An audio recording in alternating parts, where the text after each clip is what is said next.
This video is talking about suicide, which is a really important conversation to have, but if you're in a place where that conversation might be triggering for you, it might be best to give this one a skip. In the next couple minutes, I'm going to give you 5 ways that you can prevent suicide, because many suicides are preventable, not inevitable. So it's great to see how the conversation around suicide and mental health in general has progressed over the last 10 years that we've been doing Heads Above the Waves. Conversation's only actually half the journey. What we need is action, and that is not as big and scary as you might think it is. Suicide prevention is a funny thing. Not like funny haha, you know what I mean. I think a lot of the time we think that it needs to be some big, deep, profound, almost like Hollywood kind of style intervention.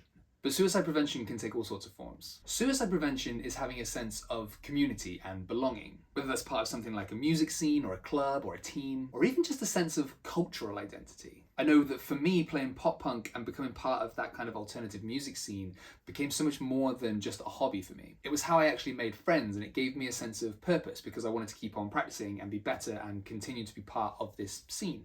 I guess it gave me a sense of direction as well. So if you're someone who's thinking of starting a club, a team, or even a band, go do it. Because someone else might come and join that club or team or whatever, and it might change their life. And if you're part of a club, a group, a team, drop a comment below to help some new folks find it. Suicide prevention is helping people feel seen and heard and understood. It's about human connection. When was the last time that you actually got really deep with one of your mates and really took the time to understand where it is that they're coming from? What makes them tick? What makes them feel better when life kicks them down? Ask twice how someone's doing and actually really listen when they're telling you. Ask questions, be interested, try to find out more to understand how they've got to this point. And honestly, this is just good advice for whatever headspace they're in. People still want to feel heard and seen and understood on their good days as well. Doing it regularly means that you build up a relationship with people where you really can talk and share and understand where each of you is coming from without fear of being judged. One conversation at a time, we can create a sense of community where it's okay to talk about whatever it is that you're going through. Suicide prevention is standing up for marginalized groups. We need allies to actively help people who are facing discrimination because of their identity. I guess this comes back to people feeling seen and understood. Just validate people for being who they are and help them feel supported, whatever their identity is. Because at the end of the day, everyone is a human being who's worthy of love and kindness and respect.